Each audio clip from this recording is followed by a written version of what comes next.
నడిచేవారముగా, మీతో కలిసి నిలిచేవారముగా మేము ఉండుటకు సహాయం చేయమని ప్రార్థిస్తూ ఉన్నాం. మీరు మా యందును మేము మీ యందును నిలిచి ఉండి బహుగా ఫలించేవారముగా ఉండుటకు కృప దయచేయండి. మరొక పర్యాయము ఈ రాత్రికాల సమయంలో మీ వాక్యాన్ని ధ్యానం చేసుకుంటూ ఉండగా మీ వాక్యము ద్వారా మాతో మాట్లాడండి. మేము వినబోచున్న ఈ సందేశము మా హృదయాంతరంగంలో క్రియ చేయనట్లుగా మీ పరిశుద్ధాత్మ కార్యం దయతో జరిగించమని, మమ్మను మాకు అనేకులకు దీవెనకరముగా చేయమని మా రక్షకుడైన యేసుక్రీస్తు పరిశుద్ధమైన నామములో ప్రార్థన చేస్తున్నాము తండ్రి. ఆమేన్.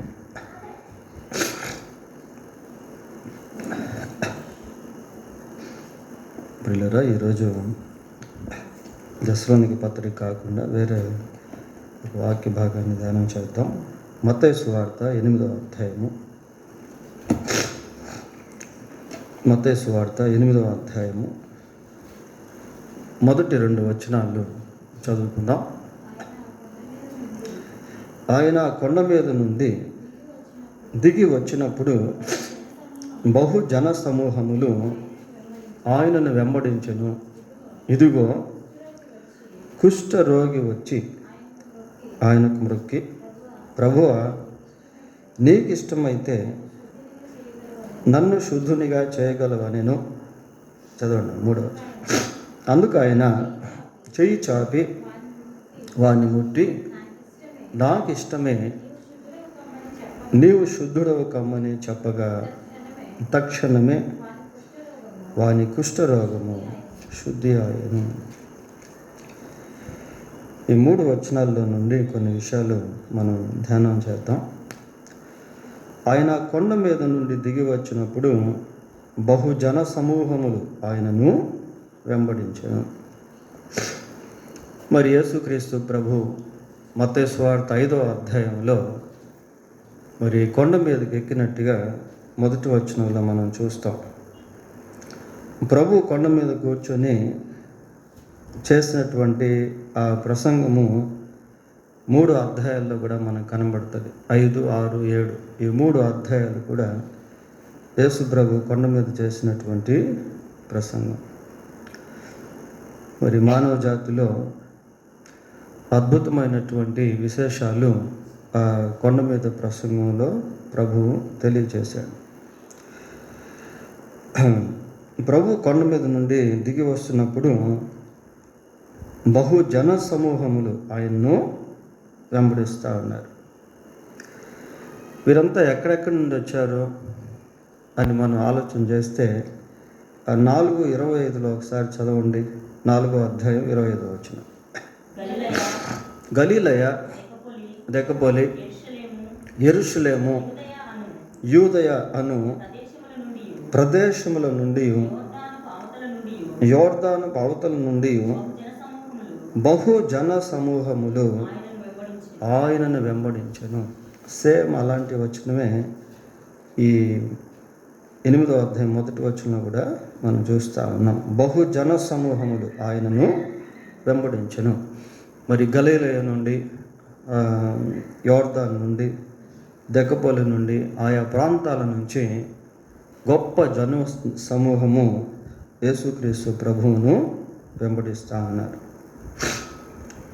ఆ వెంబడించేటువంటి సమయంలో కుష్ఠ రోగం కలిగినటువంటి వ్యక్తి వారి మధ్యలో నుండి ప్రభు దగ్గరికి రావడం అనేది విశేషం. చూడండి, జనరల్గా బైబిల్ ప్రకారం పాత నిబంధన గ్రంథంలో ఎవరికైనా కుష్ఠరోగం వచ్చింది అని అంటే వాళ్ళు అపవిత్రులు వాళ్ళు.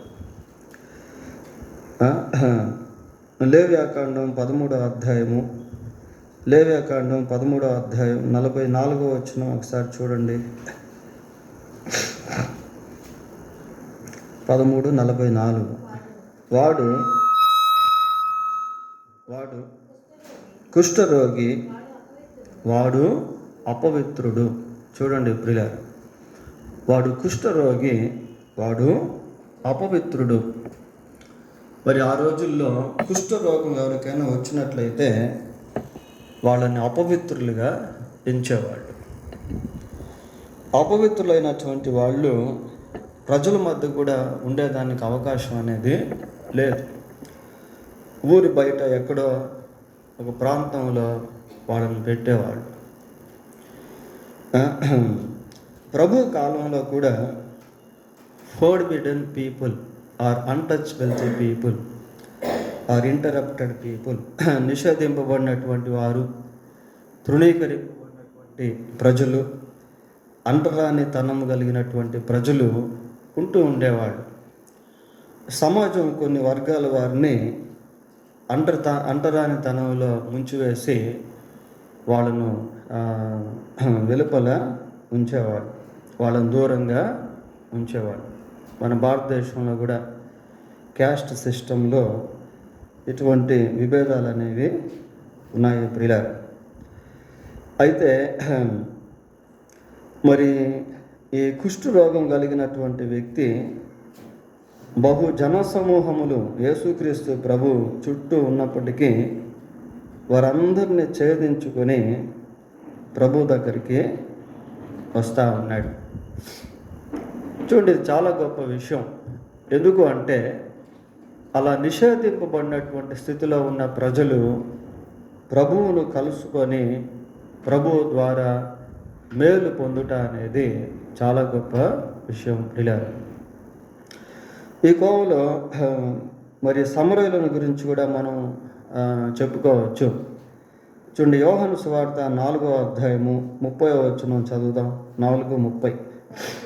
వారు ఊరిలో నుండి బయలుదేరి ఆయన యొద్దకు వచ్చుచుండిరి. వారు అంటే సమరయులు. సమరయ ప్రాంతంలో ఉన్నటువంటి ప్రజలు మరి ఊరిలో నుండి బయలుదేరి యేసుక్రీస్తు ప్రభు దగ్గరికి వచ్చారు. ఆ రోజుల్లో రిస్ట్రిక్షన్ ఏంటి అంటే, నిషేధం ఏంటి అంటే, సమరయులు సంకర జాతికి సంబంధించినటువంటి ప్రజలుగా యూదులు ఎంచేవాళ్ళు. కాబట్టి వాళ్ళతో యూదులు సహవాసం చేసేవాళ్ళు కాదు. వాళ్ళు నీళ్ళు ఇచ్చినా కూడా తాగేవాళ్ళు కాదు. 9వ వచనం చదవండి. ఆ సమరయ స్త్రీ, యూదుడు అయిన నీవు సమరయ స్త్రీనైనా నన్ను దాహమునకిమ్మని ఎలాగ అడుగుచున్నావు ఆయనతో చెప్పారు. ఏలయనగా యూదులు సమరయులతో సాంగత్యము చేయరు. So they don't have fellowship with the people of Samaritan. ఆ సమరయ ప్రజలతో యూదులు సాంగత్యము చేయరు ప్రియులారా. అయినప్పటికీ సమరయులు అనేక మంది ఆ ఊర్లో నుండి యేసుక్రీస్తు ప్రభు దగ్గరికి రావడం విశేషం. యేసు ప్రభు దగ్గరికి రావడం విశేషం. ఇంకొక భాగం కూడా మనం చూద్దాం. లూకా సువార్త 7వ అధ్యాయము 38, 39 వచనాలు చదువుదాం. వెనుక తట్టు ఆయన పాదముల యొద్ద నిలువబడి ఏడ్చుచు కన్నీళ్లతో ఆయన పాదములను తడిపి తన తల వెంట్రుకలతో తుడిచి. ఎవరిమే? ఆ పేరేంటో మనకు తెలియదు, కానీ ఏమని చెప్పబడింది అక్కడ? పాపాత్మురాలైన స్త్రీ. మరి పాపాత్మురాలైనటువంటి స్త్రీ ప్రభు భోజనానికి పిలువబడినటువంటి ఆ గదిలో కొద్దిమంది ఉన్నారు, పరిసయ్యులు, ఇంకా కొద్దిమంది పెద్దలు ఉన్నారు. వాళ్ళందరి మధ్య ఆమె అక్కడికి రావడం, పైగా స్త్రీలు మరి ఆ వెంట్రుకలు విప్పి తుడవటం అనేది ఒక రకంగా అపచారం అన్నమాట. అయినా కూడా ఈ పాపాత్మురాలైనటువంటి స్త్రీ యేసుక్రీస్తు ప్రభు దగ్గరికి వచ్చి ఆయన పాదములపై కన్నీరు కార్చి ఆ కన్నీటిని తన తల వెంట్రుకలతో తుడిచింది. 39 చదవండి. ఆయనను పిలిచిన పరిసయ్యుడు అది చూచి, ఈయన ప్రవక్త అయిన ఎడల తన్ను ముట్టుకొనిన ఈ స్త్రీ ఎవతియో ఎటువంటిదో ఎరిగి ఉండును, ఇది పాపాత్మురాలు అని తనలో తాను అనుకొని. చూడండి ప్రియులారా, మరి పరిసయ్యులు, శాస్త్రులు, ఈ మత పెద్దలు, ప్రధాన యాజకులు, ప్రజల పెద్దలు, ఇటువంటి వాళ్ళల్లో అనేక మంది అక్కడ ఉన్నటువంటి వారిని దే ఆర్ అండర్ ఎస్టిమేటింగ్, తక్కువ చూపుతో చూసేవాడు, తక్కువ అంచనా వేసేవాడు. ఈమె పాపాత్మురాలైనటువంటి స్త్రీ కదా, మరి ఈమె ఇక్కడికి వచ్చి ఈ అత్తరు పూసి ఈ కన్నీరు కార్చి తల వెంట్రుకలతో తుడుస్తూ ఉంది. మరి ఈమె ఎవరో ఎలాంటిదో నిజంగా ఈయన ప్రవక్త అయితే ఈయనకి తెలుసుండాలి అని తనలో తాను అనుకుంటా ఉన్నాడు. కనుక అటువంటి స్త్రీలు ఆ భోజన పంక్తికి రావడం అనేది ఒక రకంగా అపచారం వాళ్ళకి. అయినప్పటికీ ఆమె ప్రభువును సమీపించుట అనేది మనము చూస్తూ ఉన్నాం.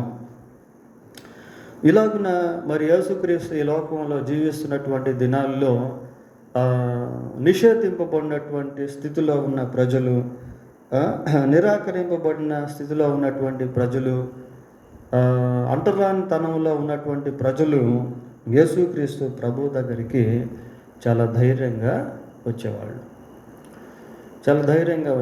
మార్కు సువార్త 9వ అధ్యాయము 5వ అధ్యాయం, మార్కు సువార్త 5వ అధ్యాయము 31వ వచనం ఒకసారి చూడండి.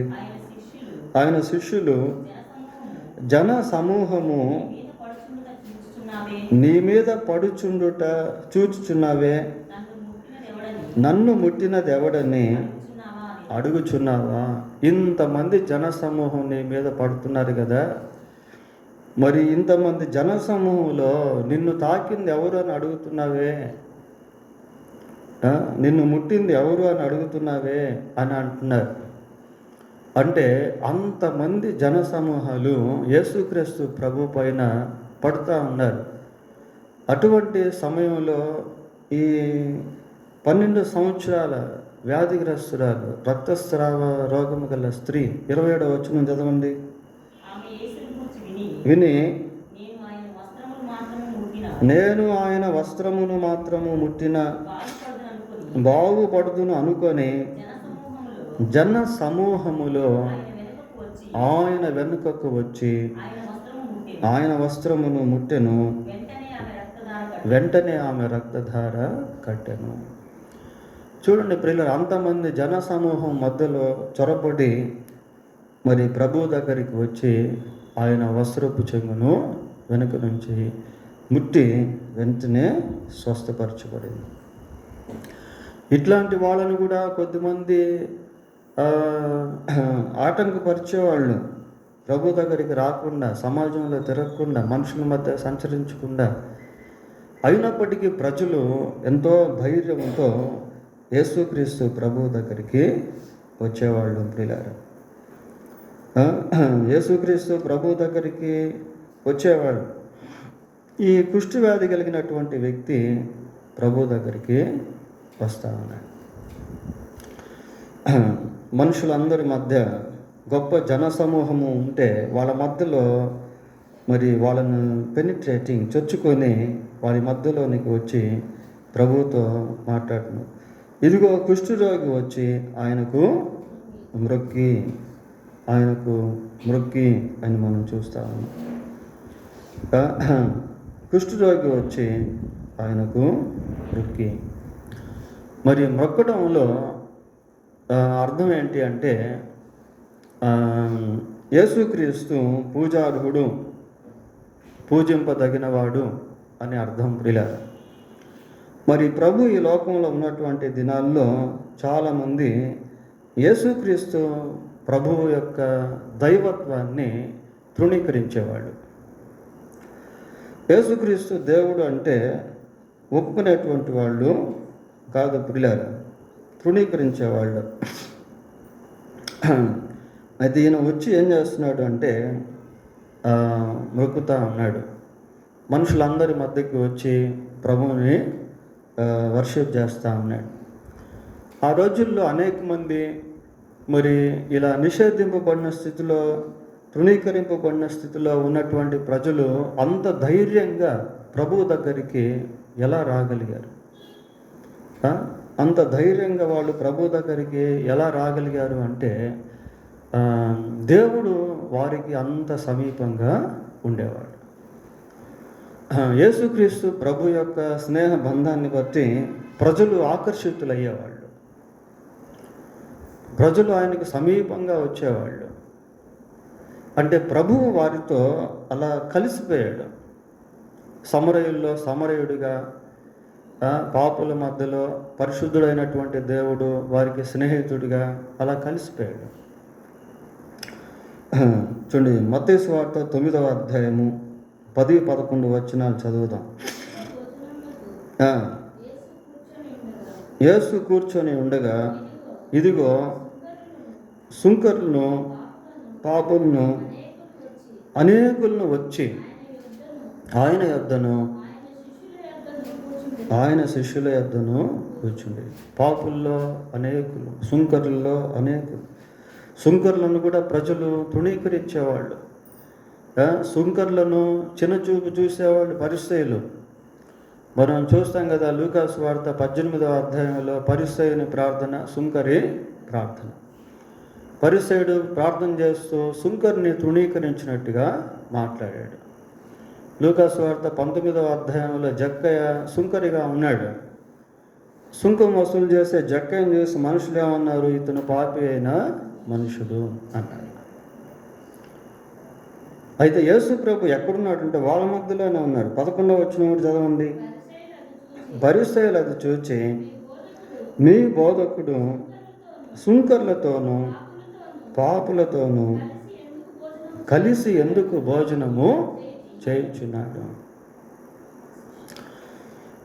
అని శిష్యులను అడిగాడు. ఎందుకు కలిసి భోజనం చేస్తున్నాడు సుంకరులతో పాపులతో? Actually he was a జ్యూ. యేసుక్రీస్తు యూదా గోత్రానికి సంబంధించినటువంటి యూదుడు. మరి సుంకరులతో పాపులతో కలిసి ఎలా భోజనం చేస్తున్నాడు అని చెప్పి వాళ్ళు ప్రభువును విమర్శిస్తూ ఉన్నారు. Jesus mingled among the people. ప్రజల మధ్య యేసుక్రీస్తు ప్రభువు వారితో కలిసిపోయాడు. ప్రియులారా, ఈ రోజుల్లో కూడా యేసు ప్రభువు అందరికీ అందుబాటులో ఉండేటువంటి దేవుడు.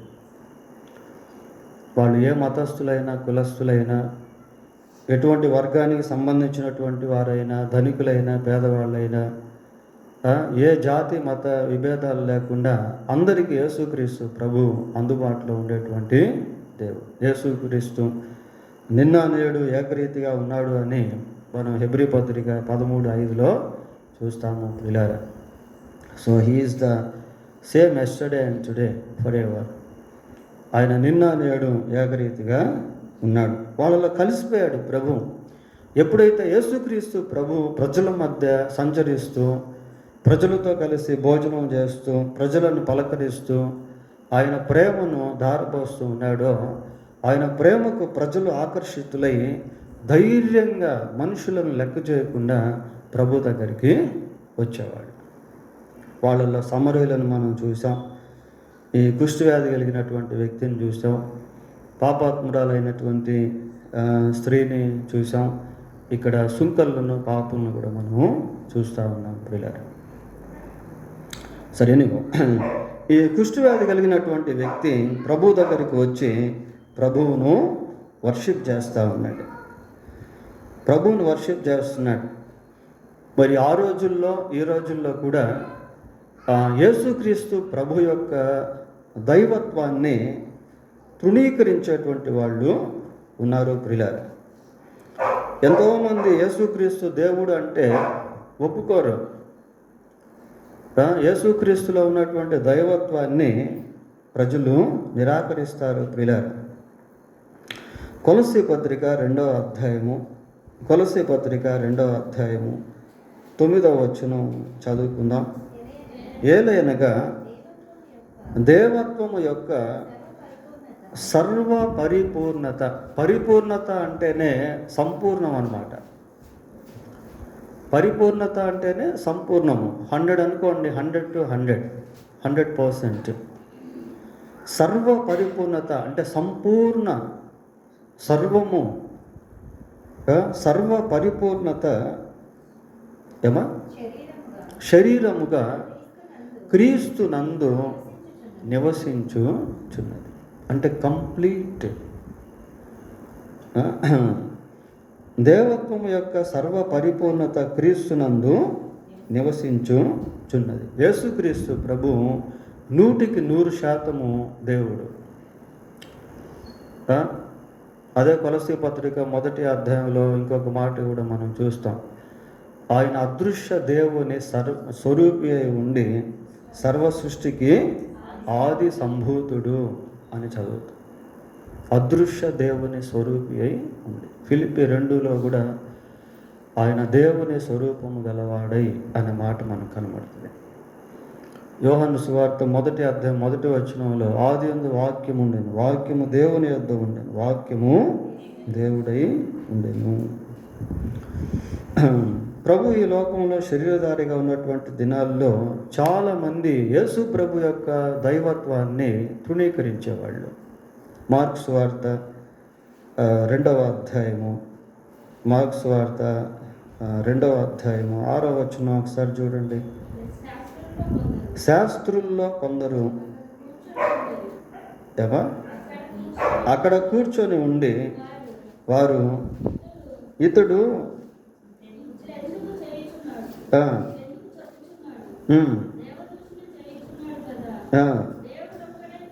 దేవుడు ఒక్కడే తప్ప పాపములను క్షమించగలవాడు ఎవడని. శాస్త్రులు ప్రియులారు, శాస్త్రులు అంటే మరి స్క్రైబ్స్, శాస్త్రం ఎరిగినటువంటి వారు. యేసు ప్రభు జన్మించినప్పుడు హేరోదు ఏం చేశాడు? శాస్త్రులను పిలిపించి అయ్యా మరి క్రీస్తు ఎక్కడ పుట్టినా మీరు గ్రంథాలు పరిశీలించి చెప్పండి అన్నారు. So they know the scriptures, scribes know the scriptures. శాస్త్రులకి ధర్మశాస్త్రము తెలుసు ప్రియులారా. అయితే ధర్మశాస్త్రంలో ఉన్నటువంటి క్రీస్తు దైవత్వాన్ని తెలియనటువంటి వారుగా ఉన్నారు. నీ పాపములు క్షమింపబడి ఉన్నవని యేసు ప్రభు మాట్లాడుతూ ఉంటే వాళ్ళు ఏమనుకుంటున్నారు? లోపల పాపములు క్షమించుటకు వాళ్ళు ఏమనుకుంటున్నారు? ఇతను దేవదూషణ చేయుచున్నాడు, దేవుడు ఒక్కడే తప్ప. అంటే దాని అర్థం ఏంటి అంటే దేవుడు ఒక్కడే పాపం క్షమించగలడు, మరి ఈయన దేవుడు కాదు కదా, ఈయన ఎలా పాపాన్ని క్షమిస్తున్నాడు అని అనుకున్నారు. అంటే Jesus is seen here as God indirectly. యేసుక్రీస్తు ప్రభు మరి పరోక్షంగా దేవుడిగా కనిపిస్తూ ఉన్నాడు. కానీ వాళ్ళు మాత్రం గుర్తించటం వల్ల ప్రభు యొక్క దైవత్వాన్ని. పాపములు క్షమించుటకు దేవునికి ఒక్కటే అధికారం ఉంది. వాళ్ళు చెప్పింది 100% కరెక్ట్. ఎందుకంటే దేవుడు ఒక్కడే పరిశుద్ధుడు, ఆయనలో పాపం అనేది లేదు. So he is worthy to forgive sinners. కాబట్టి ఆయన పాపులను క్షమించగలవాడు. అయితే యేసుక్రీస్తు దేవుడు అని మాత్రం వాళ్ళు గుర్తించట్లేదు. చూడండి, దేవుడు మనుషుల మధ్య ఉన్న మనుషులు దేవుణ్ణి గుర్తించకపోవడం అనేది చాలా విచారం ప్రియులారా. ఇప్పుడు కూడా అలాగే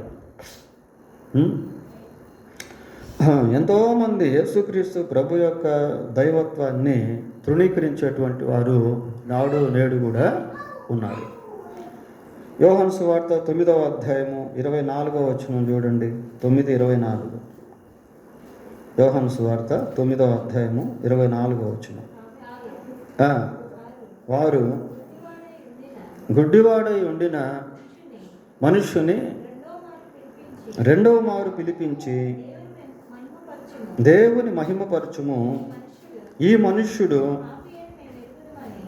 పాపి అని మేము ఎరుగుదు. ఏ మనుషుని గురించి మాట్లాడుతున్నారు వాళ్ళు? యేసు ప్రభుని గురించి మాట్లాడుతున్నారు. యేసు ప్రభు ఎవరట వాళ్ళ దృష్టిలో? పాపి అంట ప్రియులారా. అసలు ఎవరు వీళ్ళు? ఎవరు ఇట్లా మాట్లాడేవాళ్ళు? 20వ వచనం చదవండి. 22వ వచనం.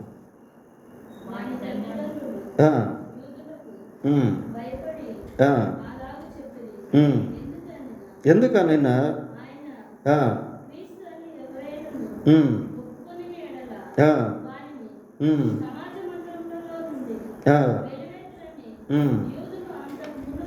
ఎవరట అంతకు మునుపు?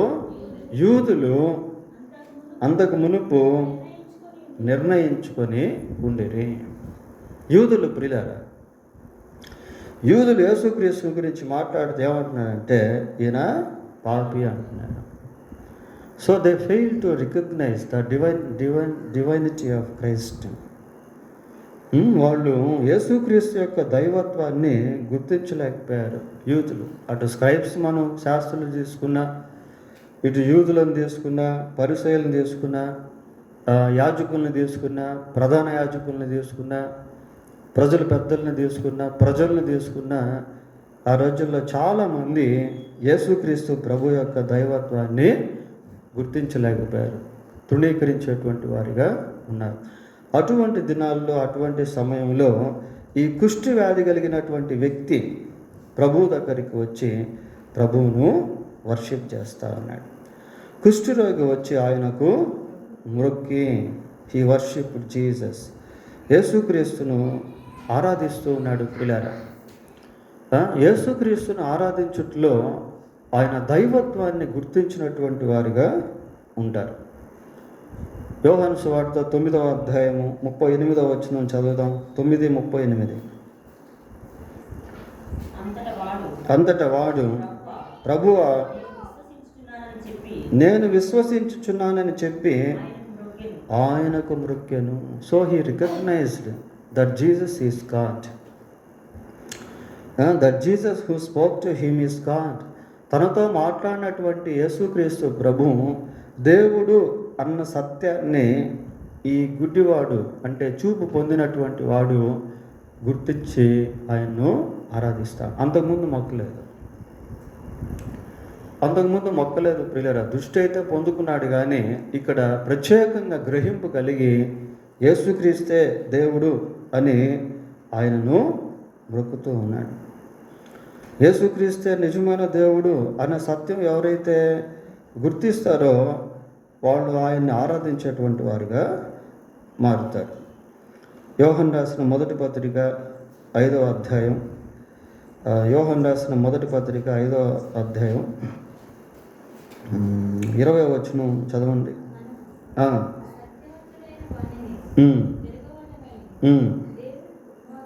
దేవుని కుమారుడు వచ్చి మనకు వివేకం అనుగ్రహించి ఉన్నాడని ఎరుగుదుము. మనము దేవుని కుమారుడైన యేసుక్రీస్తునందున్న వారమై సత్యవంతుని అందున్నాము. ఆయనే ఎవరట? నిజమైన దేవుడును నిత్య జీవమునై ఉన్నాడు. చిన్నపిల్లలారా, విగ్రహముల జోలికి పోకుండా జాగ్రత్తగా ఉండు. ఆయనే నిజమైన దేవుడును నిత్య జీవమునై ఉన్నాడు. ఆయనే నిజమైన దేవుడును నిత్య జీవమునై ఉన్నాడు. కనుక యేసుక్రీస్తు ప్రభు నిజమైనటువంటి దేవుడు. ప్రియులారా, ఆయనలో ఎక్కడ అసత్యం అనేటువంటిది లేదు. నేనే మార్గమును, సత్యమును, జీవమును. ఈ కుష్టి వ్యాధి కలిగినటువంటి వ్యక్తి వచ్చి యేసు ప్రభువును ఆరాధిస్తా ఉన్నాడు. మత్తయి సువార్త 28వ అధ్యాయం, మత్తయి సువార్త 28వ అధ్యాయం 9వ వచనం చదువుకుందాం. 28:9. యేసు వారిని ఎదుర్కొని మీకు శుభమని చెప్పాను. వారు ఆయన యొద్దకు వచ్చి ఆయన పాదములు పట్టుకొని ఆయనకు మ్రొక్కగా. So they also worship Jesus, resurrected Jesus. పునరుద్ధానుడైనటువంటి యేసుక్రీస్తు ప్రభువును ఈ స్త్రీలు ఆరాధించారు. పిల్లలు, యేసు ప్రభు యొక్క పునరుద్ధానము ఆయన యొక్క దైవత్వాన్ని వెలికితీసింది. ఆయన యొక్క దైవత్వాన్ని లోకానికి రుజువుపరిచింది. ఆనాటి ప్రజలకు అంత స్పష్టత లేకపోయినా మరి నేడు ప్రపంచం అంతటికి కూడా యేసుక్రీస్తు యొక్క పునరుద్ధానము ప్రభు యొక్క దైవత్వాన్ని రుజువు చేసింది. ఈ కుష్ఠవ్యాధి కలిగినటువంటి వ్యక్తి, కుష్ఠరోగి వచ్చి ప్రభువుకు మ్రొక్కి ఏమంటున్నాడు? ప్రభువా, నీకు ఇష్టమైతే నన్ను శుద్ధునిగా చేయగలవు. నీకు ఇష్టమైతే నన్ను శుద్ధునిగా చేయగలవు అని. ప్రియులారా, ఇక్కడ ఈ కుష్ఠవ్యాధి కలిగినటువంటి వ్యక్తి he set a side his will, తన యొక్క చిత్తాన్ని పక్కన పెట్టేస్తా ఉన్నాడు. దేవుని చిత్తంపై ఆధారపడుతూ ఉన్నాడు. ప్రభువా, ఇదిగో నాకు కుష్ఠవ్యాధితో బాధపడుతున్నాను, మనుషులు నన్ను ఎంతగానో తృణీకరిస్తూ ఉన్నారు, నా పరిస్థితి ఎంతో దుర్భరమైనదిగా ఉంది, నన్ను ముట్టి స్వస్థపరచు ప్రభువా అని చెప్పట్లేదు. ఏమని చెప్తున్నాడు? నీకు ఇష్టమైతే నన్ను శుద్ధునిగా చేయగలవు. So he depends on God's will, setting side his own will. తన సొంత చిత్తాన్ని ప్రక్కన పెట్టి దేవుని యొక్క చిత్తంపై ఆధారపడుతూ ఉన్నాడు.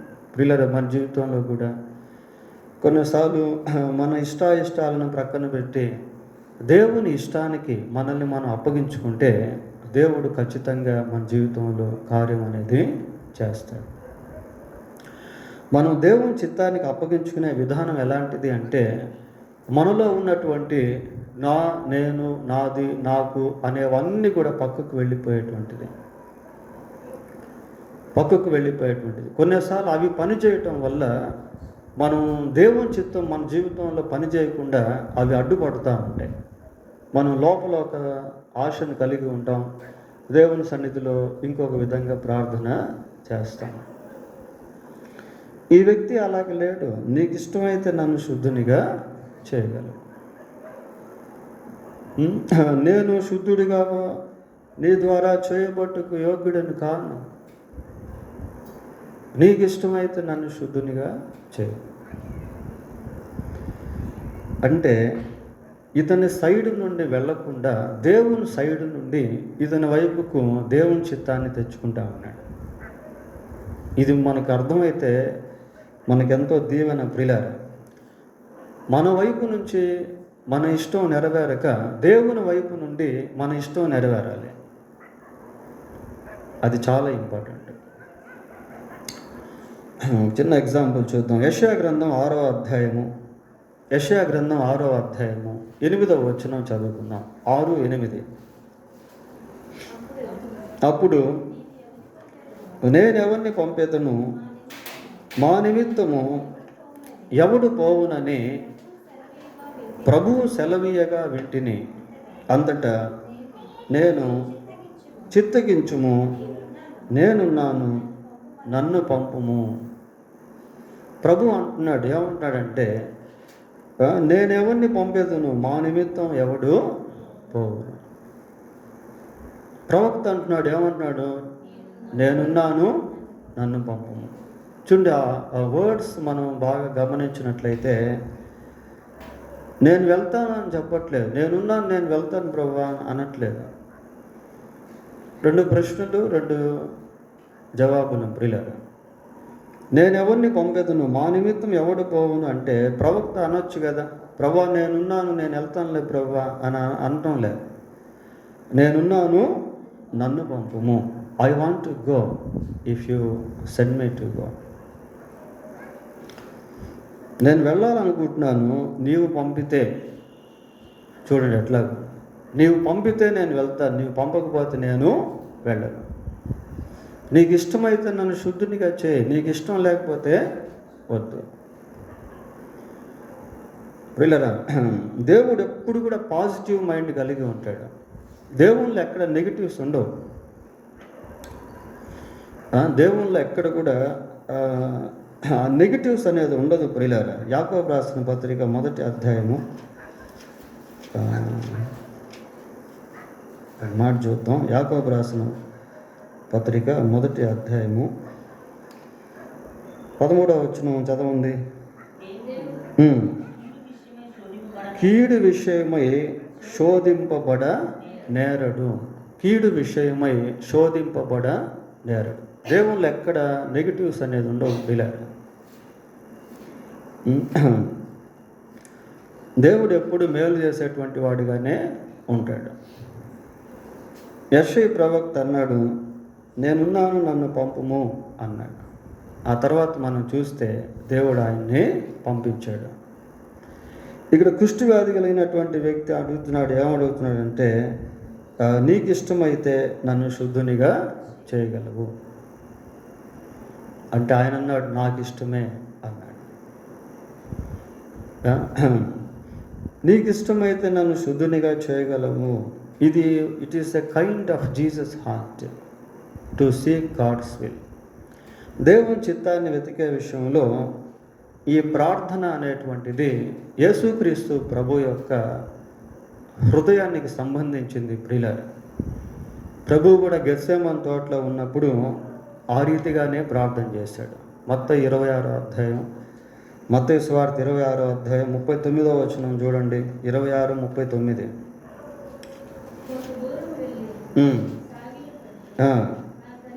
నా తండ్రి, సాధ్యమైతే ఈ గిన్నె నా యొద్ద నుండి తొలగింపు. ఇక్కడ ఒకసారి మనం ఆగితే ప్రభు యొక్క ఉద్దేశం ఏంటి? ఆ గిన్నె తొలగింపబడాలి అని. అయినను నా ఇష్ట ప్రకారం కాదు, నీ చిత్త ప్రకారమే తొలగింపు. ఈ గిన్నె తొలగిపోవాలని నాకు ఇష్టం, అయినా నా ఇష్టం కాదు, నీకు ఇష్టమైతేనే ఇది జరిగించు. నేను శుద్ధుడు అవ్వాలని నాకు ఇష్టం, కానీ నీకు ఇష్టమైతే నన్ను శుద్ధునిగా చేయి. నేను వెళ్ళాలని నాకు ఇష్టం, కానీ నీవు పంపితే నేను వెళ్తాను. చూడండి ప్రియులారా, మన ఇష్టాన్ని మన వైపు నుండి కాకుండా దేవుని వైపు నుండి నెరవేరేటట్టుగా మనము ప్రార్థించాలి. అది చాలా ప్రాముఖ్యం. తర్వాత ఇతను మాట్లాడితే ఏమంటాడంటే, ప్రభువా నీకు ఇష్టమైతే నన్ను శుద్ధునిగా చేయగలవు అంటున్నాడు. చేయగలవా అనట్లేదు. చేయగలవు అంటే అర్థం ఏంటి? You can do it. Affirmation word అది. యూ కెన్ డూ ఇట్, నీవు ఇది చేయగలవు అంటే దేవుని యొక్క శక్తిని ఎక్కడ కూడా శంకించట్లేదు, అనుమానపడట్లేదు. దేవుడు ఇది చేయగలడు అని రూఢిగా విశ్వసిస్తూ మాట్లాడుతున్నాడు. అందరూ చెప్పలేరు ప్రియులారా.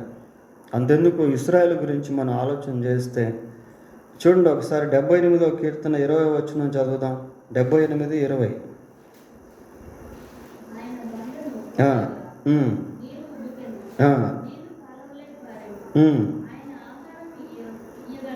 ఆయన ఆహారము ఇయ్యగలడా? ఆయన తన ప్రజలకు మాంసము సిద్ధపరచగలడా అని వారు చెప్పుకొనిరి. ఆహారం ఇవ్వగలడా? మాంసము సిద్ధపరచగలడా? ఈ అరణ్యంలో మాకు ఆహారం ఇవ్వగలడా? ఈ అరణ్యంలో మాకు మాంసము ఇవ్వగలడా? ప్రియులారా, వాళ్ళు ఒక రకంగా దేవుని యొక్క శక్తిని అనుమానిస్తూ ఉన్నారు. God can do what ever he wants. దేవునికి ఏది ఇష్టమైనా దాన్ని చేయగలడు. దేవునికి అసాధ్యమైనది ఏది కూడా లేదు. ఆయన లేని వాటిని ఉన్నట్టుగా పిలిచేటువంటి వాడు, శూన్యంలో సృష్టిని చేసినటువంటి వాడు, ఆకాశం నుండి ఆహారాన్ని కురిపించినటువంటి వాడు.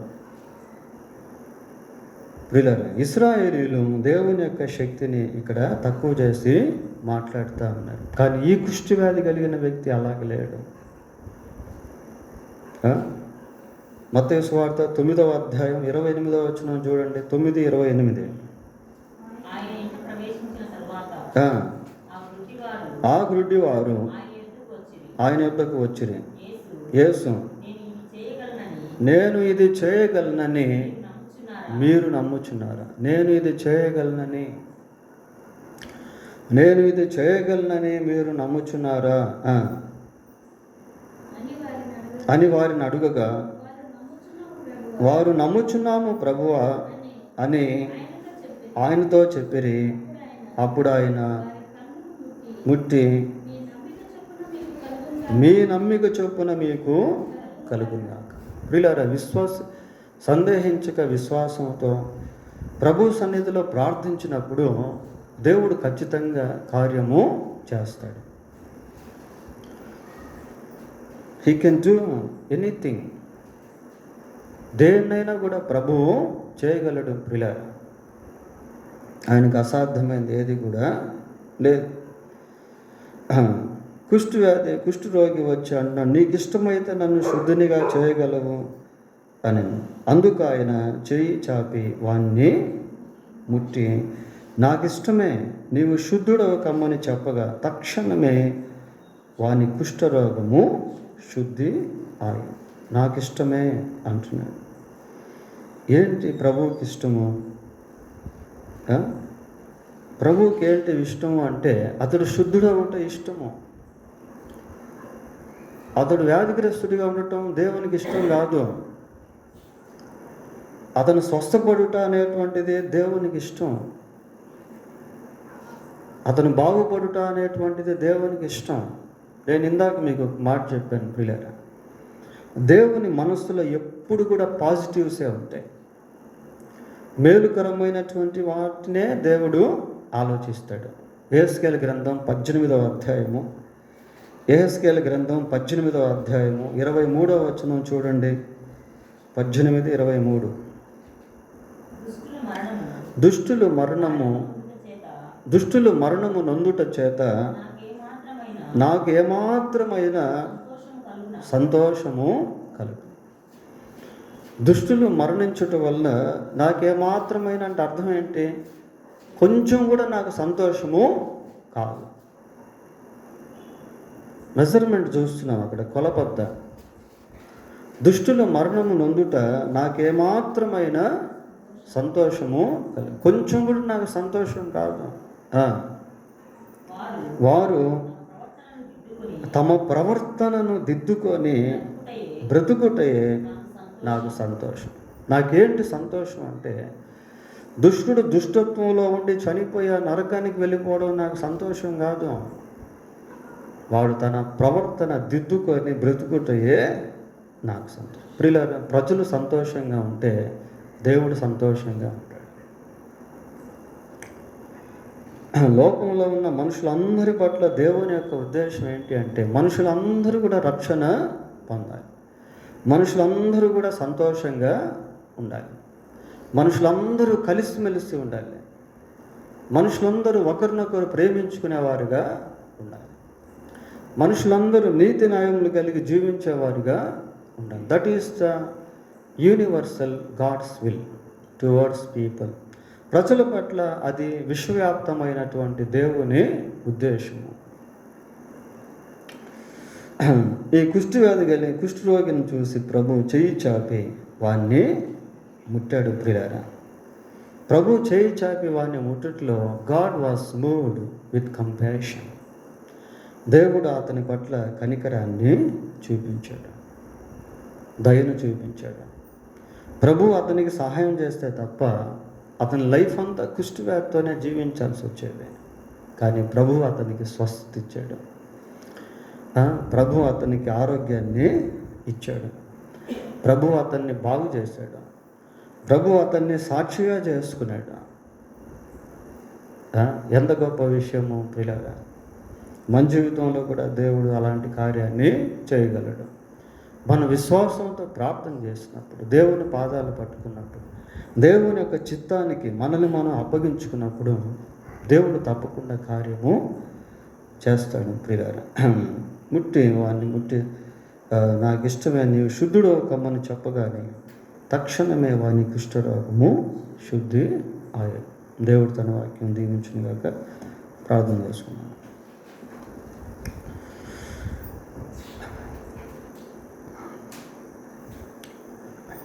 పరిశుద్ధుడు అని మా దేవా, మీకు వందనాలు స్తోత్రాలు చెల్లిస్తున్నాం. ప్రభువా, ప్రతి వ్యక్తిని మీరు ప్రేమిస్తున్నటువంటి దేవుడు, అందరి అవసరతులు తీర్చేందుకు అందుబాటులో ఉన్నటువంటి దేవుడు, ఎవరు మీపై విశ్వాసం ఉంచినా, మీ సన్నిధికి వచ్చినా, ప్రార్థించినా వారి పట్ల మీరు కృప చూపించేటువంటి దేవుడు, అందుని బట్టి మీకు స్తోత్రాలు. నిన్న నేడు ఏకరీతిగా ఉన్నటువంటి వాడు, తరగని శక్తి కలిగినటువంటి వాడవు నాయన, మీకు వందనాలు స్తోత్రాలు చెల్లిస్తూ ఉన్నాం. ఈ వర్తమానం విన్న మాకందరికీ దీన్ని దీవెనకరంగా చేయండి. మా జీవితాల్లో ఎటువంటి బలహీనతలు ఉన్నాయో, కొరతలు ఉన్నాయో, సమస్యలు ఉన్నాయో, వ్యాధి బాధలు ఉన్నాయో, వాటన్నిటిని కూడా మీ సన్నిధికి తీసుకొని వచ్చి మీ చిత్తానికి వాటిని అప్పగించి మా జీవితంలో మీ చిత్తాన్ని నాయన శ్రేష్టమైన, మేలుకరమైన, సంతోషకరమైన మీ చిత్తాన్ని మేము అనుభవించేవారముగా ఉండుటకు మాకందరికీ సహాయం చేయమని మా రక్షకుడైన యేసుక్రీస్తు పరిశుద్ధమైన నామంలో ప్రార్థన చేస్తున్నాము తండ్రి. ఆమేన్. మన తండ్రి అయిన దేవుని ప్రేమ, మన ప్రభు అయిన యేసుక్రీస్తు యొక్క కృప, పరిశుద్ధాత్మ దేవుని యొక్క సన్నిధి సహవాసము మనకు, మన కుటుంబాలకు, సంఘంలో ఉన్న ప్రతి కుటుంబానికి తోడై ఉండి కాపాడును గాక. ఆమేన్.